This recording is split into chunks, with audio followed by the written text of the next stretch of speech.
नमस्कार। जन टीवी के खास कार्यक्रम सियासत में आपका स्वागत है। सियासत में आज हम बात करेंगे राज्यों में चल रहे चुनावी सरगर्मी के साथ ही बात करेंगे पार्टियों की। महिलाओं ने जिस पार्टी को सजाया संवारा है, उस पार्टी में महिलाओं के सम्मान को लेकर के किस तरह की सियासत की जा रही है, उसे भजाने के लिए क्या कुछ किया जा रहा है। और साथ ही हम बात करेंगे राजस्थान में जारी हुए टिकटों की और जारी होने वाले टिकटों पर मंथन की। नमस्कार, आपके साथ मैं हूं भूपेंद्र दुबे।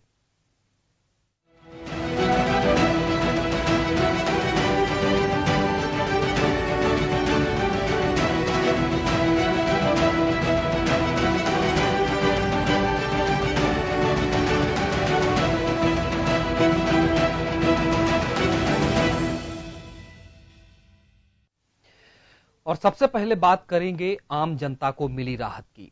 राजस्थान सहित जिन राज्यों में चुनाव चल रहे हैं, वहां पर राजनीतिक तपिश बढ़ी हुई है और उस बीच पेट्रोल और डीजल के दामों में आई गिरावट से लोगों को थोड़ी राहत जरूर मिली है। पेट्रोल और डीजल के घटे दाम लोगों के लिए भादों की गर्मी में बारिश के फुहार जैसी है। पेट्रोल के घटे दामों से अच्छे दिन भले न आए हों, लेकिन जनता को थोड़ा सा फील गुड तो जरूर महसूस हो रहा है। पेट्रोल के घटे दामों का जायजा लिया जन टीवी संवाददाता दशरथ सिंह ने। राजस्थान में विधानसभा चुनाव नजदीक है, ऐसे में आप पेट्रोल और डीजल की कीमतों में देख पा रहे हैं कि लगातार जो कमी है वो देखने को मिल रही है। आज की अगर बात करें तो 80.55 रुपए पेट्रोल के भाव है और 74 के आसपास डीजल के भाव है। कुल मिलाकर यूं कहा जाए कि जब कर्नाटक का विधानसभा चुनाव था, उस वक्त भी देश में इस तरह के हालात थे। उस वक्त भी पेट्रोल डीजल की कीमतें रोजाना पैसे दर पैसे कम होती नजर आ रही थी। कुछ लोग हमारे साथ जिनसे हम बातचीत करेंगे पेट्रोल पंप पे जयपुर में। सर, क्या लगता है चुनाव के वक्त ये रोजाना 20 पैसे 30 पैसे घटाने की कोशिश? अब आपको पता है इलेक्शन नजदीक आ रहे हैं। एक महीने पहले पेट्रोल 85 था। अब जैसे जैसे इलेक्शन नजदीक आ रहे हैं, जैसे जैसे लोगों को लुभाने के चक्कर में पेट्रोल धीरे धीरे कम करते जा रहे हैं। ये क्रूड ऑयल पे तो कोई फर्क नहीं पड़ा, पर इलेक्शन जैसे जैसे नजदीक आ रहे हैं, उसे जैसे लोगों को लुभाने के चक्कर में पेट्रोल की दरें कम करते जा रहे हैं। इससे पहले अगर कर्नाटक चुनाव की बात करें तो वहां पे भी इस तरह के मामले सामने आ रहे। आप देखा था पेट्रोल डीजल की कीमतें कम हुई थी। हाँ, उस टाइम भी कर्नाटक के चुनाव के टाइम पे कम हुई थी, वापस फिर एक्स्ट्रा बढ़ गए, वापस सेम थे। निश्चित रूप से जैसा ये बता रहे हैं कि कर्नाटक के बाद राजस्थान में अब चुनाव है, उसी को लेकर यहाँ पर भी पेट्रोल डीजल की जो कीमतें हैं उसमें आप कमी देख पा रहे हैं। एक ग्राहक से हम बात करने की फिर कोशिश करेंगे, जो कस्टमर हैं जो पेट्रोल डीजल यहाँ भरा रहे हैं। आप देख पा रहे हैं कि उसमें भी जो है कमी जो है वो रोजाना जो देखी जा रही है। भैया, अगर आज की बात करें, पेट्रोल डीजल के भाव कम हो रहे हैं रोजाना, चुनाव की वजह से हो रहे हैं 20 पैसे 30 पैसे, शायद चुनाव की वजह से। उसके बाद क्या लगता है वापस बढ़ेंगी? बढ़ भी सकते हैं, तो आगे का क्या पता क्या बढ़ेंगे या नहीं बढ़ेंगे, पर चुनाव की वजह से कम जरूर हो रहे हैं थोड़े बहुत। जिस तरह बता रहे हैं, आम ग्राहक का भी ये मानना है कि राजस्थान में चुनाव है, विधानसभा चुनाव है, दिसंबर माह में 7 तारीख को वोटिंग होनी है। उस तक रोजाना इस तरह के भाव आपको कम देखने को मिल सकते हैं। कुल मिलाकर यूं कहा जाए, जब सरकारें आती हैं तो जनता के वोट से बनती हैं, पार्टियां जीतती हैं, सरकारें बनती है, लेकिन जब चुनाव का वक्त आता है तो जनता की उनको याद आती है। पेट्रोल डीजल या तमाम चीजें होती हैं जो रोजमर्रा की जिंदगी में काम आती है। महंगाई की बात तो कम होती है, लेकिन जैसे चुनाव निकलते हैं उसके बाद वो चीजें, उनकी कीमतें हैं, वो बढ़ जाती हैं। कैमरा पर्सन मनोज हरित के साथ दशरथ सिंह, जन टीवी, जयपुर। चलिए, तो भला हो चुनावों का कि जनता को कुछ राहत तो मिली और उम्मीद करते हैं कि आगे भी दाम घटे ही, ऐसा जनता भी चाहती है और सरकार की मंशा में भी शायद यही चीजें होंगी। बढ़ते अगली खबर की तरफ। राजस्थान में भाजपा के बचे 38 सीटों के लिए मंथन जारी है। दिल्ली में 38 सीटों के लिए बैठक चल रही है। कोर कमेटी की बैठक में माना जा रहा है कि भाजपा अपनी तीसरी सूची जारी कर देगी। 2 सूची जो जारी हुई है, उसके जारी होने के बाद से जिस तरीके के सियासी विरोध सामने आ रहे हैं, जिनके टिकट कटे हैं, उनकी नाराजगी सामने आ रही है, वो अहम मुद्दा है। और माना जा रहा है कि जो 38 अभी तक सीटें बची हुई हैं जिन पर टिकट जारी होना है, वहां पर कोई विरोध ज्यादा न उठे, इस पर गहन मंथन कर लिया जाए। आपको बता दें कि भाजपा ने अपनी 2 सूची जारी कर दी है। पहली सूची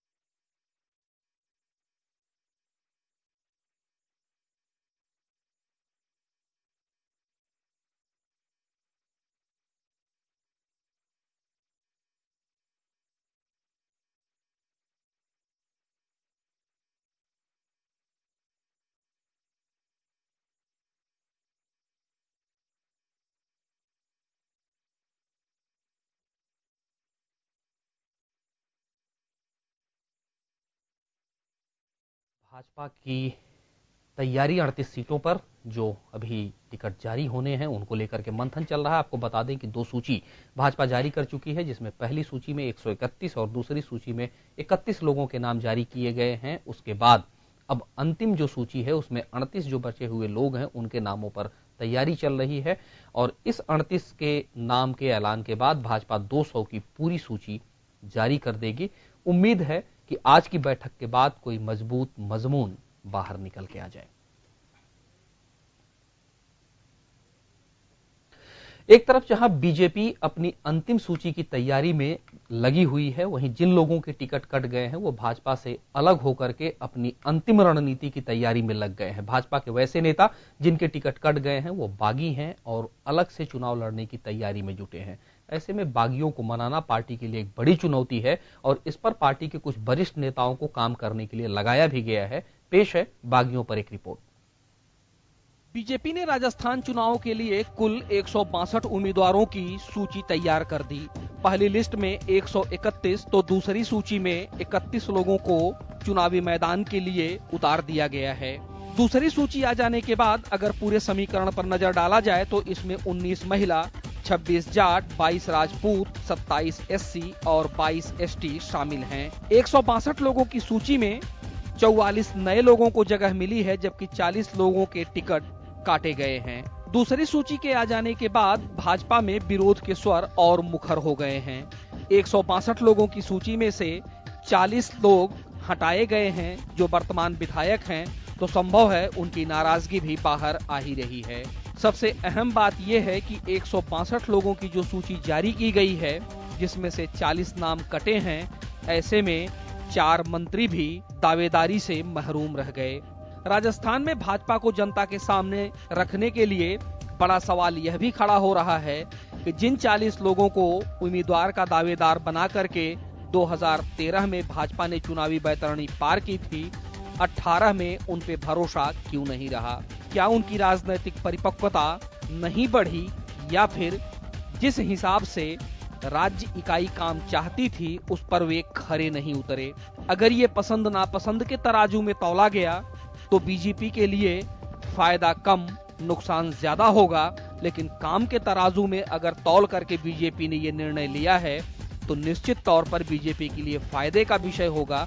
लेकिन अहम बात यही है कि जिस तरीके के समीकरण को अब तक सामने रखा गया है, भाजपा में विरोध के ज्यादा पक्ष के सुर कम ही दिख रहे हैं। पटेगा कैसे बीजेपी समझे, लेकिन जल्द पटे ये बीजेपी के लिए फायदा का विषय है। ब्यूरो रिपोर्ट, जन टीवी। तो बीजेपी में उठे विरोध को सुर को पाटना बीजेपी के लिए बड़ी चुनौती है। वहीं बात कांग्रेस की करें तो कांग्रेस में अभी भी टिकटों पर मंथन जारी है। उम्मीद है कि जल्द ही कांग्रेस अपने पूरे उम्मीदवारों की सूची के साथ राजस्थान की जनता के सामने होगी। लेकिन कांग्रेस की जो दूसरी बड़ी परेशानी है, कांग्रेस अपने मुद्दों के विरोध में इस कदर फंसती जा रही है कि विपक्ष से निपटने की बात तो दूर, अपनों के ही दिए बयानों में उलझ करके रह जा रही है। टिकट के विरोध की नाराजगी, जमीन की नाराजगी, राजनीति में सामंजस्य बैठाने की राजनीति, इन तमाम चीजों को पाटने के लिए शीर्ष नेतृत्व मेहनत तो खूब कर रहा है, लेकिन उसकी पार्टी के ही बड़े नेता बयान दे करके शीर्ष नेतृत्व के लिए परेशानी खड़ा कर देते हैं।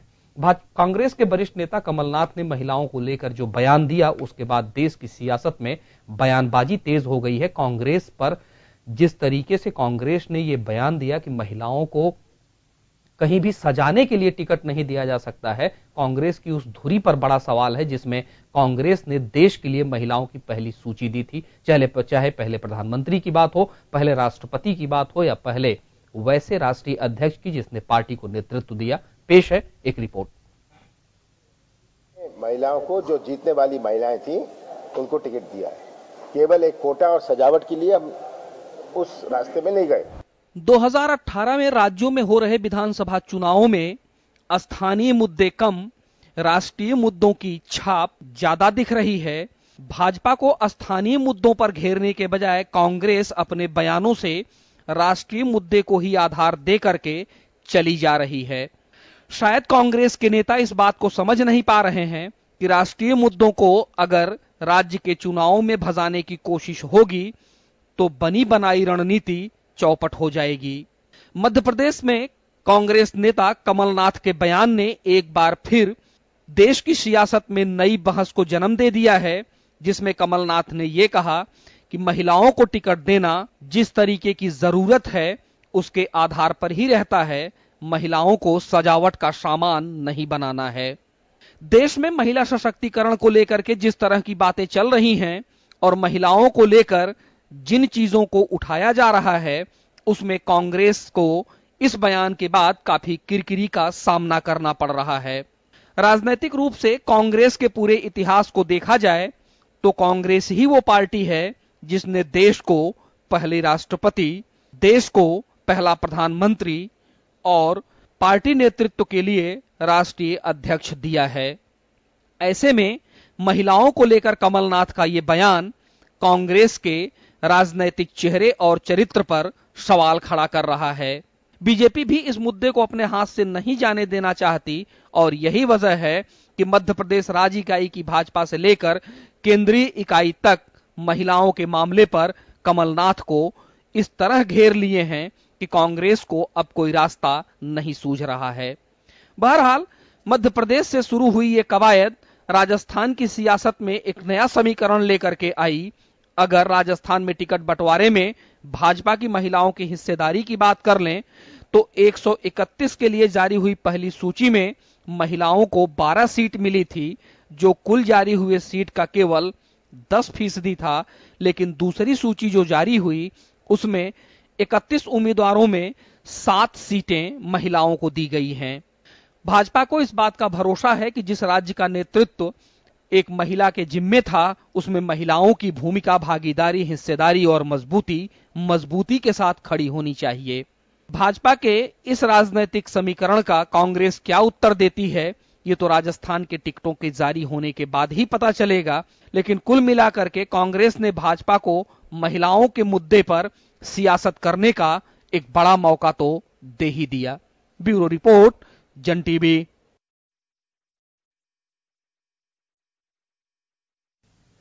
तो कमलनाथ के बयान के बाद भाजपा ने इसे मुद्दा बना दिया और मध्य प्रदेश में आज भाजपा के राष्ट्रीय अध्यक्ष अमित शाह बड़वानी, शाजापुर और बड़नगर में चुनावी सभा को किए और कमलनाथ के मुद्दे को लेकर के उन्होंने जनता से सवाल किया कि क्या महिलाओं को सिर्फ साजो सामान के तौर पर कहना सही है।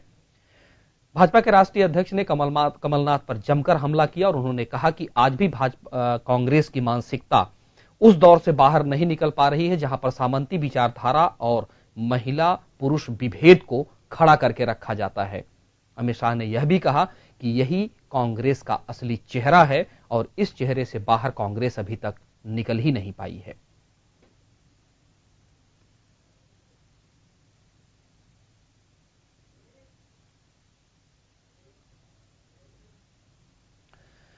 तो यहां वक्त तो चला एक छोटे से ब्रेक का। ब्रेक के बाद जल्द लौटेंगे। आप बने रहिए जन टीवी के साथ।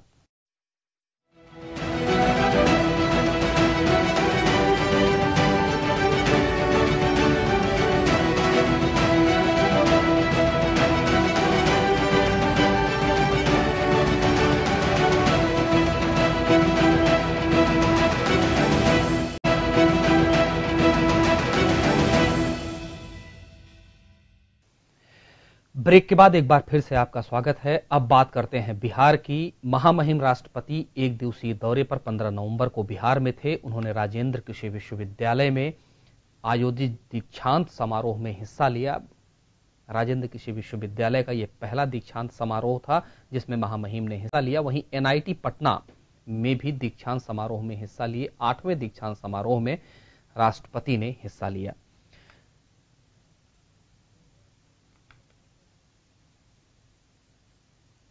राष्ट्रपति सुबह 9:15 बजे बिहार पहुंचे थे। वहां से वो समस्तीपुर राजेंद्र कृषि विश्वविद्यालय गए। वहां से 3:30 बजे वो पटना वापस लौटे जहां एनआईटी में उन्होंने दीक्षांत समारोह में हिस्सा लिया। 5:15 पर वो पुनः पटना से दिल्ली के लिए वापस हो गए। उनकी अगवानी एयरपोर्ट पर मुख्यमंत्री नीतीश कुमार, राज्यपाल, उप मुख्यमंत्री सुशील मोदी सहित बिहार कैबिनेट के तमाम वरिष्ठ नेता और पदाधिकारी वहां मौजूद थे।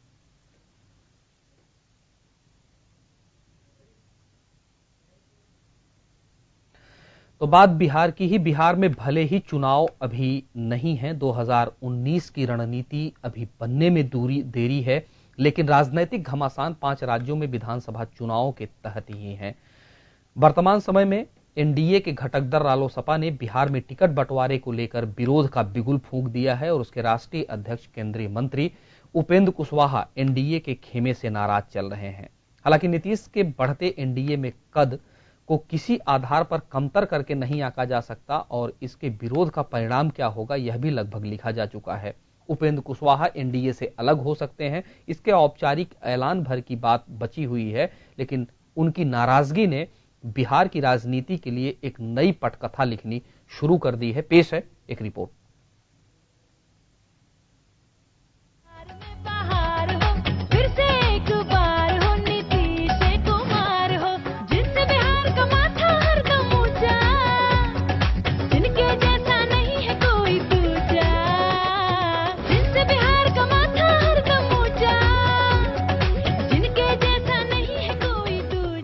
दो 2015 के जदयू के इस चुनाव के थीम सॉन्ग को भाजपा 2019 के लिए बिहार के जीत का राग बनाना चाहती है। एनडीए में सीट बंटवारे को लेकर के जिस तरह की राढ़ मची है, भाजपा और जदयू दोनों अब इससे किनारा करना चाह रहे हैं। सीट बंटवारे को लेकर रालोसपा के राष्ट्रीय अध्यक्ष उपेंद्र कुशवाहा ने जिस तरीके से नीतीश कुमार पर हमला बोल रखा है, उससे बीजेपी अब छुटकारा लेना चाहती है। रालोसपा के एनडीए से अलग होने के बाद बिहार में नीतीश कुमार और भाजपा के बीच 50-50% सीटों के बंटवारे का जो फार्मूला तय हुआ है, उसके आधार पर 17 सीटें भाजपा के जिम्मे तो 17 सीटें नीतीश के और 6 सीटें लोजपा के जिम्मे जाएगी। जिस तरीके से उपेंद्र कुशवाहा लगातार एनडीए से नाराज चल रहे हैं, एनडीए के नेताओं को बस इस औपचारिक ऐलान का इंतजार रह गया है कि कब उपेंद्र कुशवाहा एनडीए से अलग होते हैं। उपेंद्र कुशवाहा के इस स्टैंड पर न तो भाजपा का कोई नेता बोल रहा है और न ही जदयू कोई प्रतिक्रिया दे रही है। मामला साफ है कि एनडीए खेमे में उपेंद्र कुशवाहा बिल्कुल अलग पड़ गए हैं और अब बिहार के लिए नए राजनीतिक समीकरण का जो मजमून तैयार हो रहा है, उसमें भाजपा चाहती भी यही है कि नीतीश कुमार के सहारे ही बिहार की चुनावी बैतरणी 2019 में पार किया जाए। राज्य बीजेपी के नेता से लेकर केंद्रीय इकाई भी यही चाहती है कि नीतीश कुमार के पीछे खड़े रहने पर ही बीजेपी का भला है और नीतीश के नेतृत्व में बिहार का चुनाव लड़ा जाए, यही फायदे का विषय भी है। भाजपा के राज्य इकाई से लेकर केंद्रीय इकाई भी इस तरीके की चीजों के लिए तैयार बैठे हैं। न तो कोई रालोसपा के उपेंद्र कुशवाहा को मनाने की जुगाड़ में है और न ही कोई ऐसी जुगत लग रही है जिससे उपेंद्र कुशवाहा मान जाएं। बहरहाल जिस तरीके की सियासत बिहार में अभी से चल निकली है, 2019 आते आते एनडीए का मूल स्वरूप भी सामने आ जाएगा, जिसका मजमून और पूरे राजनीतिक समीकरण का चित्र साफ है कि नीतीश कुमार ही बिहार में हैं। ब्यूरो रिपोर्ट, जन टीवी। फिर से एक बार हो बिहार में बहार हो, फिर से एक बार हो नीतीश कुमार हो, जिनसे बिहार का माथा हरदम ऊंचा, जिनके जैसा नहीं है कोई दूजा, जिनसे बिहार का माथा हरदम ऊंचा, जिनके जैसा नहीं है कोई दूजा। तो बिल्कुल बिहार में भाजपा किसी दूसरे को चाहती भी नहीं थी। ये अलग बात है कि राजनीतिक विभेद में 2014 में जिस तरह से चीजें फंसी थी, नीतीश कुमार खुद एनडीए से अलग हुए थे, नरेंद्र मोदी के विरोध का विभेद था, अब वो पड़ चुका है और बिहार में जिस तरह की राजनीतिक स्थिति भाजपा खड़ा करना चाहती है, उसमें नीतीश के ही नीतियों पर चलने में भाजपा को भलाई और अच्छाई दोनों दिख रही है। अब 2019 के लिए जो मजमून खड़ा हो रहा है, उसमें बाकी दलों का क्या होगा, ये आने वाले समय में खुलेगा। लेकिन फिलहाल उपेंद्र कुशवाहा जिस तरह से खुलकर सामने आ गए हैं, उसका कोई न कोई निदान जल्द ही जनता के सामने होगा। बढ़ते हैं अगली खबर की तरफ। बिहार में विधानसभा के नेता प्रतिपक्ष तेजस्वी यादव ने नीतीश कुमार पर हमला बोलते हुए आरोप लगाया है कि नीतीश कुमार उनकी जासूसी करवा रहे हैं।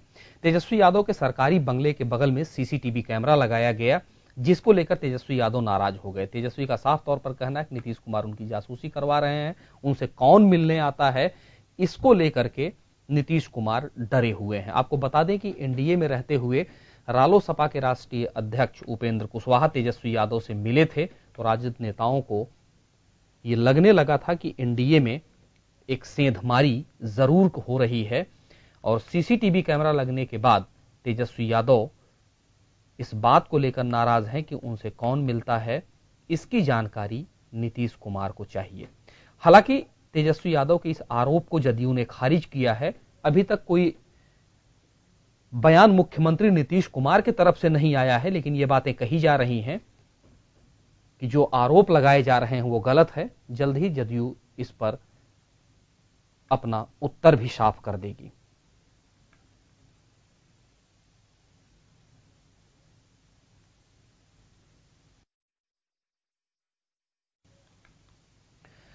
बढ़ते हैं अगली खबर की तरफ और बात राजस्थान की। राजस्थान की विधानसभा में जैतारण विधानसभा क्षेत्र अपना विशिष्ट स्थान रखता है। जैतारण विधानसभा के वर्तमान मुद्दों के साथ वहां के राजनीतिक हालात क्या हैं, पेश है उसको लेकर के हमारी खास रिपोर्ट। कि जैतारण विधानसभा सामान्य वर्ग के लिए आरक्षित सीट है। 1967 से जैतारण को विधानसभा सीट का दर्जा मिला। इस सीट पर बीजेपी और कांग्रेस दोनों फतह हासिल करते रहे हैं।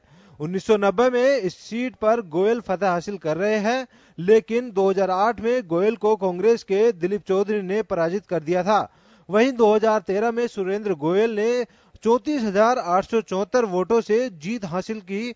इस विधानसभा चुनाव में भी दोनों पार्टियां एक बार फिर अपनी अपनी जीत के दावे यहां से कर रही है। वर्तमान में विधानसभा चुनाव आ रहे हैं, इनमें ऐसे कई मुद्दे हैं जो हमेशा चुनावी माहौल में गरमाते हैं और जो नेता वादा करके चले जाते हैं और वापस नहीं करते, उन मुद्दों को जरूर इस चुनाव में उठाया जाएगा। पहला मुद्दा ये मीठे पानी का मुद्दा था। आदरणीय गोयल साहब जो इसके मंत्री थे, उन्होंने ये कहा था कि मैं अगर पूरे जैतारण तहसील को मीठा पानी नहीं पिलाऊं तो जैतारण में वापस वोट मांगने नहीं आऊंगा। तो कुछ गांवों को पानी मिला है, करीबन 75% गांव ऐसे हैं जो आज भी मीठा पानी नहीं मिला है। जैतारण विधानसभा क्षेत्र के जातिकरण समीकरण की बात करें तो वो कुछ इस प्रकार है। कुल मतदाता 2,70,000, SC/ST वर्ग 65,000, रावत वोट 23,000 से ज्यादा, माली 40,000, ब्राह्मण 31,000,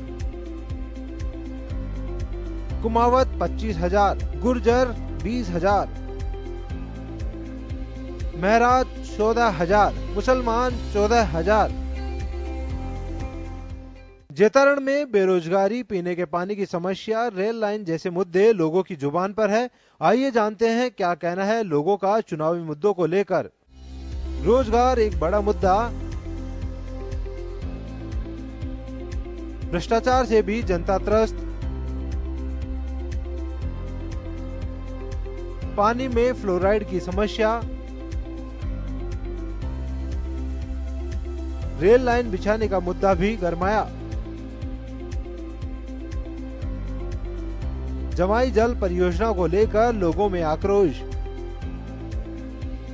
विधायक गोयल ने 2013 से इस जल परियोजना से पानी उपलब्ध कराने का किया था वादा। सबसे इम्पोर्टेंट चीज है जवाई बांध का मीठा पानी, सीवरेज और पीजी कॉलेज। जो सुरेंद्र जी गोयल के राज में ये जो 3 डेवलपमेंट हुए उसके आधार पर जैतारण विधानसभा में का चुनाव लड़ा जाएगा और यही जनता की सबसे बड़ी अपेक्षाएं थी स्थानीय विधायक से। सरकार एक तरफ ग्रामीणों में कहते हैं कि सरपंच के लिए 10वीं पास चाहिए, वार्ड मेंबर के लिए 8वीं पास चाहिए, तो क्यों नहीं एक एमएलए के लिए बीए और एमए हो तो ही उसको टिकट देना चाहिए और सांसद के लिए एमए LLB होवे तो ही उसको सांसद का टिकट दिया जाए। जवाई बांध परियोजना है, ये हमारे जलदाय मंत्री है, वो कह रहे हैं कि हमने इतने गांव में पानी पहुंचा दिया, मीठा पानी पहुंचा दिया, इतने गांवों को जवाई बांध से जोड़ दिया गया है, लेकिन ऐसा सिर्फ कागजों में है। ये परियोजना कागजों में पूर्ण रूप से है, लेकिन धरातल पर इसका असर बिल्कुल नहीं है।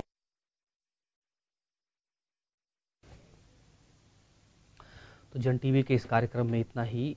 और खबरों के साथ आप बने रहिए जन टीवी के साथ। नमस्कार।